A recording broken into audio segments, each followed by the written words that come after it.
نحمده ونصلي على رسوله الكريم فأعوذ بالله السميع العليم من الشيطان الرجيم من همزه ونفخه ونفسه بسم الله الرحمن الرحيم إن الحمد لله نحمده ونستعينه ونستغفره ونعوذ بالله من شرور أنفسنا ومن سيئات أعمالنا من يهده الله فلا مضل له ومن يضلل فلا هادي له وأشهد أن لا إله إلا الله وحده لا شريك له وأشهد أن محمدا عبده ورسوله صلى الله عليه وعلى آله وأصحابه وبارك وسلم. السلام علیکم ورحمۃ اللہ وبرکاتہ. میں نے شروع کی ہوئی ہے نا الرحیق المختوم، ترجمہ اور تصنیف مولانا صفی الرحمن مبارک پوری. آج ہم دیکھیں گے عرب ادیان و مذاہب انشاءاللہ، باب نمبر 3.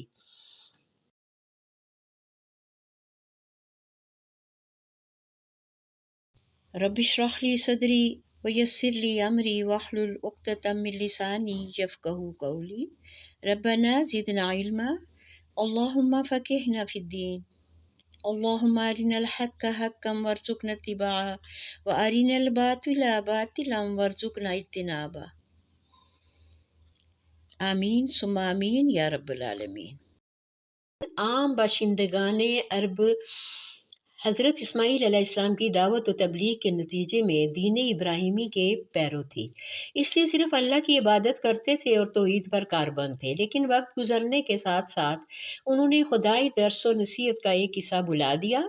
پھر بھی ان کے اندر توحید اور کچھ دین ابراہیمی کے شعائر باقی رہے، تاکہ بنو خزاعہ کا سردار عمر بن لحئی منظر عام پر آیا. اس کی نشو و نما بڑی نیکوکاری، صدقہ خیرات اور دینی امور سے گہری دلچسپی پر ہوئی تھی، اس لیے لوگوں نے اسے محبت کی نظر سے دیکھا اور اسے اکابر علماء اور افاضل اولیاء میں سے سمجھ کر اس کی پیروی کی. پھر اس شخص نے ملک شام کا سفر کیا، دیکھا تو وہاں بتوں کی پوجا کی جا رہی تھی. اس نے سمجھا کہ یہ بھی بہتر اور برحق ہے، کیونکہ ملک شام پیغمبروں کی سرزمین اور آسمانی کتابوں کی نزول گاہ تھی.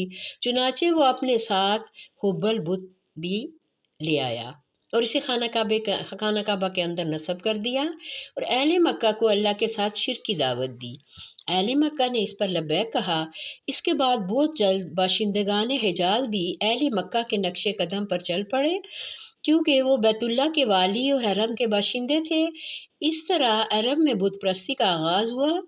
حبل کے علاوہ عرب کے قدیم ترین بتوں میں سے منات ہے. پھر بحر احمر کے ساحل پر قدیت کے قریب مشلل میں نصب تھا. اس کے بعد طائف میں لات نامی بت وجود میں آیا. پھر وادی دخلہ میں غزہ کے تنصیب کے عمل میں آئی اور یہ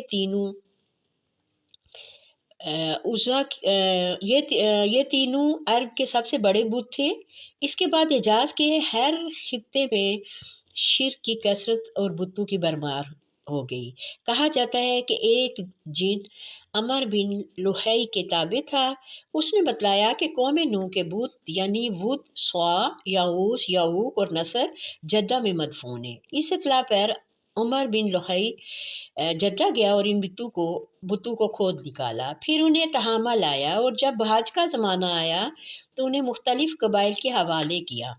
یہ قبائل ان بتوں کو اپنے اپنے علاقوں میں لے گئے. اسی طرح ہر قبیلے میں پھر ہر گھر میں ایک بت ہو گیا. پھر مشرکین نے مسجد حرام کو بھی بتوں سے بھر دیا. چنانچہ جب مکہ فتح کیا گیا تو بیت اللہ کے گردا گرد 360 بت تھے، جنہیں خود رسول اللہ صلی اللہ علیہ وسلم نے اپنے دست مبارک سے توڑا. آپ ہر ایک کو چھڑی سے ٹھوکر مارتے جاتے تھے اور وہ گرتا جاتا تھا. پھر آپ صلی اللہ علیہ وسلم نے حکم دیا کہ ان سارے بتوں کو مسجد حرام سے باہر نکال کر جلا دیا گیا. غرض شرک اور بت پرستی اہل جاہلیت کے دین کا سب سے بڑا مظہر بن گئی تھی، جنہیں گمنڈ تھا کہ وہ حضرت ابراہیم علیہ السلام کے دین پر ہیں۔ پھر اہل جاہلیت کے یہاں بت پرستی کے کچھ خاص طریقے اور مراسم بھی رائج تھے، جو زیادہ تر عمر بن لوہی کے اختراع تھے۔ یہ اہل جاہلیت سمجھتے تھے کہ عمر بن لوہی کی اختراعات دین ابراہیمی میں تبدیلی نہیں بلکہ بدعت حسنہ ہے۔ ذیل میں ہم اہل جاہلیت کے اندر رائج بت پرستی کے چند اہم مراسم کا ذکر کر رہے ہیں۔ نمبر 1، دور جاہلیت کے مشرکین بتوں کے پاس مجاور بن کر بیٹھتے تھے، ان کی پناہ ڈھونڈتے تھے، انہیں زور زور سے پکارتے تھے اور حاجت روائی اور مشکل کشائی کے لیے ان سے فریاد اور التجائیں کرتے تھے، اور سمجھتے تھے کہ وہ اللہ سے سفارش کر کے ہماری مراد پوری کرا دیں گے۔ نمبر 2، بتوں کو حج جو طواف کرتے تھے ان کے سامنے عجز و نیاز سے پیش آتے تھے اور انہیں سجدہ کرتے تھے۔ نمبر 3، بتوں کے لیے نذرانے اور قربانیاں پیش کرتے اور قربانی کے ان جانوروں کو کبھی بتوں کے آستانوں پر لے جا کر ذبح کرتے تھے اور کبھی کسی بھی جگہ ذبح کر لیتے تھے، مگر بتوں کے نام پر ذبح کرتے تھے۔ ذبح کی ان دونوں صورتوں کا ذکر اللہ تعالیٰ نے قرآن مجید میں کیا ہے۔ ارشاد ہے وَمَا ذُبِحَ عَلَى النُّصُبِ، یعنی وہ جانور بھی حرام ہے جو آستانوں پر ذبح کیے گئے ہیں۔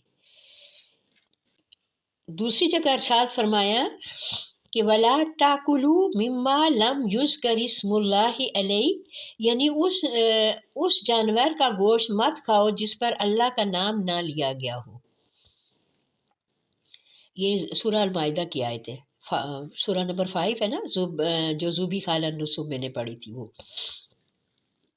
نمبر 4، بتوں سے تقرب کا ایک طریقہ یہ بھی تھا کہ مشرکین اپنے ثوابدیدہ کے مطابق اپنے کھانے پینے کی چیزوں اور اپنی کھیتی اور چوپائے کی پیداوار کا ایک حصہ بتوں کے لیے خاص کر دیتے تھے۔ اس سلسلے میں ان کا دلچسپ رواج یہ تھا کہ وہ اللہ کے لیے بھی اپنی کھیتی اور جانوروں کی پیداوار کا ایک حصہ خاص کرتے تھے، پھر مختلف اسباب کی بنا پر اللہ کا حصہ تو بتوں کی طرف منتقل کر سکتے تھے، لیکن بتوں کا حصہ کسی بھی حال میں اللہ کی طرف منتقل نہیں کر سکتے تھے۔ اللہ تعالیٰ کا ارشاد ہے وَجَعَلُوا لِلَّهِ مِمَّا ذَرَأَ مِنَ الْحَرْثِ وَالْأَنْعَامِ نَصِيبًا فَقَالُوا هَٰذَا لِلَّهِ بِزَعْمِهِمْ وَهَٰذَا لِشُرَكَائِنَا فَمَا كَانَ لِشُرَكَائِهِمْ فَلَا يَصِلُ إِلَى اللَّهِ وَمَا كَانَ لِلَّهِ فَهُوَ يَصِلُ إِلَى شُرَكَائِهِمْ سَاءَ مَا يَحْكُمُونَ۔ اللہ نے جو کھیتی اور چوپائے پیدا کیے اس کا ایک حصہ انہوں نے اللہ کے لیے مقرر کیا اور کہا کہ یہ اللہ کے لیے ہے ان کے خیال میں، اور یہ ہمارے شرکاء کے لیے ہے۔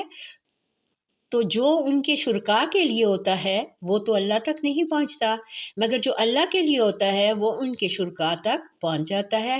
کتنا برا ہے وہ فیصلہ جو یہ لوگ کرتے ہیں۔ نمبر 5، بتوں کے تقرب کا ایک طریقہ یہ بھی تھا کہ وہ مشرکین کھیتی اور چوپائے کے اندر مختلف قسم کی نظریں مانتے تھے۔ اللہ تعالیٰ کا ارشاد ہے وَقَالُوا هَٰذِهِ أَنْعَامٌ وَحَرْثٌ حِجْرٌ لَا يَطْعَمُهَا إِلَّا مَن نَّشَاءُ بِزَعْمِهِمْ وَأَنْعَامٌ حُرِّمَتْ ظُهُورُهَا وَأَنْعَامٌ لَا يَذْكُرُونَ اسْمَ اللَّهِ عَلَيْهِ افْتِرَاءً عَلَيْهِ۔ ان مشرکین نے کہا کہ یہ جو چوپائے اور کھیتیاں ممنوع ہیں انہیں وہی کھا سکتے ہیں جسے ہم چاہیں۔ ان کے خیال میں اب یہ وہ چوپائے ہیں جن کی پیٹھ حرام کی گئی ہے، نہ ان پر سواری کی جا سکتی ہے، نہ سامان لادا جا سکتا ہے، اور کچھ چوپائے ایسے ہیں جن پر یہ لوگ اللہ پر افترا کرتے ہوئے اللہ کا نام نہیں لیتے۔ نمبر 6، ان میں جانوروں میں بحیرہ، سائبہ، وسیلہ اور خام تھے۔ ابن اسحاق کہتے ہیں کہ بحیرہ اور سائرہ بچی کو کہا جاتا تھا،